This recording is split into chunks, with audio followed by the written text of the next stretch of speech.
السلام عليكم ورحمة الله وبركاته. ازيكم يا احلى متابعين في الدنيا؟ يا رب تكونوا بخير بافضل حال. وحشتوني وحشتوني وحشتوني.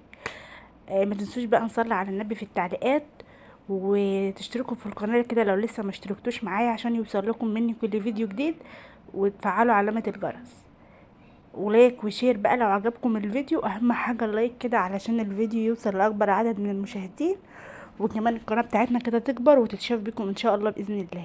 اول حاجه النهارده بقى هنحضر الغدا كده مع بعض. كنت قاعده محتاره كده مش عارفه اعمل ايه اكل، وقاعده محتاره ودماغي عمال يود ويجيب مش عارفه بقى هعمل ايه.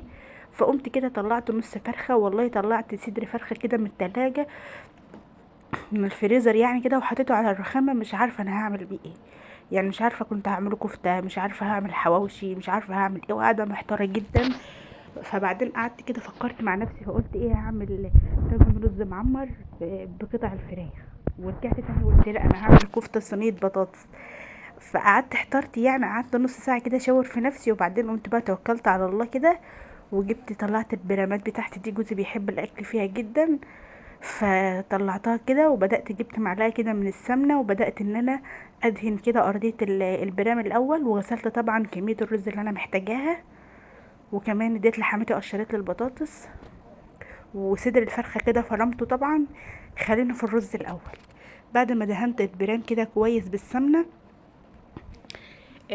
جبت الرز بعد ما غسلته كده، وحطيت عليه معلقتين كده من الزيت، معلقتين شويه زيت صغيرين يعني. الزيت بيخليه كده مفلفل وحلو، وبيدوله لمعه كده. وحطيت كمان معلقه كبيره من السكر ومعلقه ملح.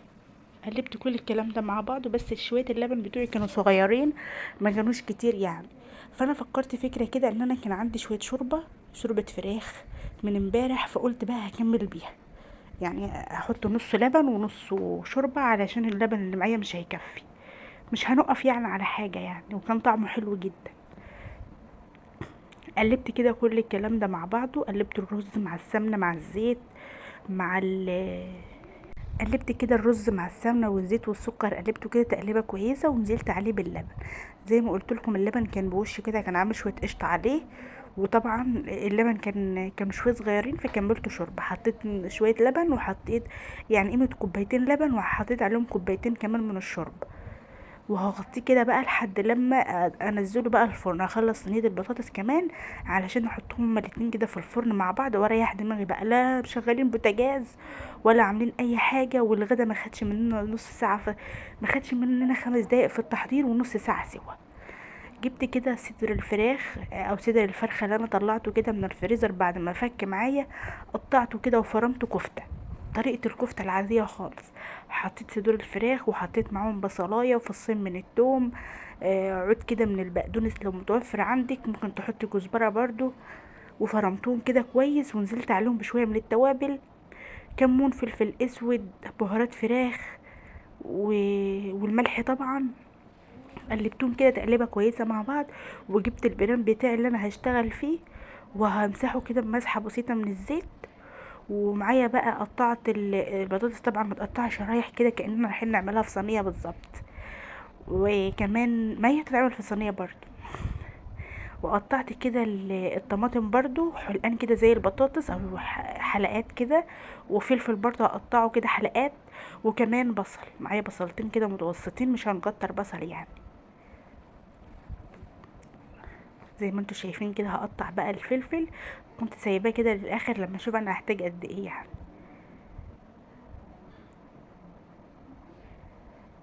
انا اول مره اعمل صينيه الكفته بالبطاطس دي، بس طلعت طعمها حلو جدا جدا، فظيعه. ان شاء الله هتجربوها وتقولوا رايكم فيها. تغيير كده في الاكل بدل ما نبقى محتارين كل يوم مش عارفين نعمل ايه. وكمان بصدر فرخه، وممكن يكون ربع فرخه بس يعني، مش ممكن تعملي النص، ممكن ربع فرخة وهيكفي برضو يعمل لك كمية كبيرة. ممكن تقلل كمية البطاطس وكمية الطماطم. همسك بقى الكفتة بتاعتي. لو انت عندك وقت كنت هتسيبي الكفتة بتاعتك تتشمع شوية في التلاجة، لكن انا كنت مستعجلة لان احنا كنا خلاص بقى، كان العصر اذن، وكنا خلاص بقى مكنتش لسه عملت اكل، فاشتغلت فيها على طول. وهي طلعت متماسكة معايا جدا، وما فكتش مني ولا اي حاجة. بقيت امسح ايدي كده بالزيت من الزيت اللي في البرام ده، وبطت اعمل كده صبع الكفته. ممكن تعمليها دواير، ممكن تعمليها كور كده، وممكن تعمليها طويله زي ما تحبي. وبعدين بقى احط حلقه بطاطس وطماطم وفلفل وبصل وكفته، بطاطس وطماطم وفلفل وبصل وكفته، لحد ما تملي البرام بتاعك كله بطاطس، حلقه بطاطس وحلقه كفته وطماطم وفلفل وبصل. وتعيدي تاني بطاطس وطماطم وبصل وفلفل وكفته لحد ما تخلصي كل الكميه اللي معاكي. لو بكفتة اللحمة بقى هتبقى احلى. هي برضو بالفراخ كانت حلوة جدا وطعمها حلو، بس برضو باللحمة لا يعلى عليها، يعني كان هتبقى طعمها حلو. هنجربها معاكم ان شاء الله بكفتة اللحمة.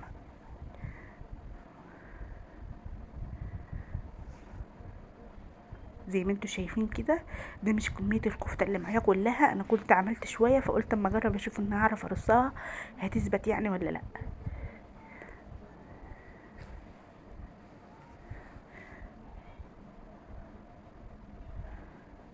طبعا الفيديو موضح كل حاجة، مش محتاج ان انا اتكلم كتير. يعني حلقة بطاطس، حلقة طماطم، فلفل، بصل، كفتة. هكمل بقى بقية عجينة الكفتة اللي معايا دي، هصبحها زي ما انا كنت عاملاها كده شرايح كده او حلقان زي البطاطس كده، ورصيت كمان رصة فوقها كده كمان. بجد يا جماعة كانت ريحتها تحفة جدا، وكانت ريحتها قلبة الدنيا كلها، والاكل كمان ما خدش منا اي حاجه. بعد ما جهزت صينيه انت كمان لما تيجي تعمليها عشان انت مش بتصوري فمش هتاخد منك وقت خالص، فعلا عشان انا بصور وكل شويه افتح علشان اخد اللقطه ديت، لا اصور الحته ديت، فاخدت معايا وقت شويه. لكن انت في 5 دقايق هتكوني جاهزه معاكي، وتغطيها على طول وتدخليها الفرن. هتغطيها بورق الفويل او باي غطا، وتدخليها على طول جنب البرام بتاع الرز كده، وهما الاتنين مع بعض هيقلبوا بقى روايح جامده جدا. وغدا كله ما خدش مننا بقى وقوف في الحر ده، زي ما انتوا عارفين الجو حر جدا. وانا بقول لكم بقى وانا واقفه كده في المطبخ كنت من فوق لتحت كده بصر ميه. ربنا يرحمنا يا رب من الجو اللي احنا فيه ده ويسترها علينا ويهون علينا كده يا رب. كده خلصت الطاجن بتاعي، وكان فاض معايا شويه بطاطس كده رصيتهم على الوش، وكان معايا كمان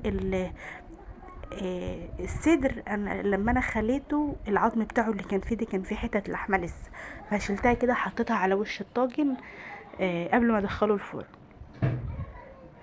جبت بقى ضربت كده شويه طماطميتين 3 كده، وصفيتهم كويس، وحطيت عليهم معلقتين من الزيت وشويه برضو توابل، نفس التوابل اللي حطيناها على الكفته، وقلبتهم كده كويس مع بعض. طبعا الملح منساهوش، وحطيت نص معلقه صغيره من السكر عشان تعادل الحموضه اللي في الطماطم، ونزلت بيها فوق البرام بتاعي كده.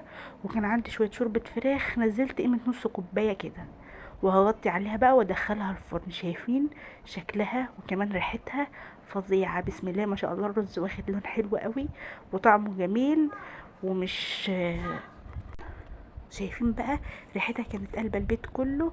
وكان اكلنا في قلب الفرن، لو وقفنا بقى على بوتاجاز في الحر ولا اي حاجه، وشكل الاكل يفتح النفس.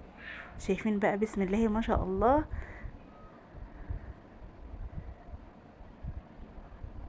شايفين بقى لما غرفناها ريحتها حلوه وطعمها حلو جدا جدا. بألف هنا وشفا على قلبكم يا حبايب قلبي. اتمنى بقى ان انتوا تحطوا لي لايك للفيديو، اهم حاجه اللايك عشان الفيديو يترفع بيكم، وتشتركوا معايا في القناه. اشوفكم على خير، مع الف سلامه.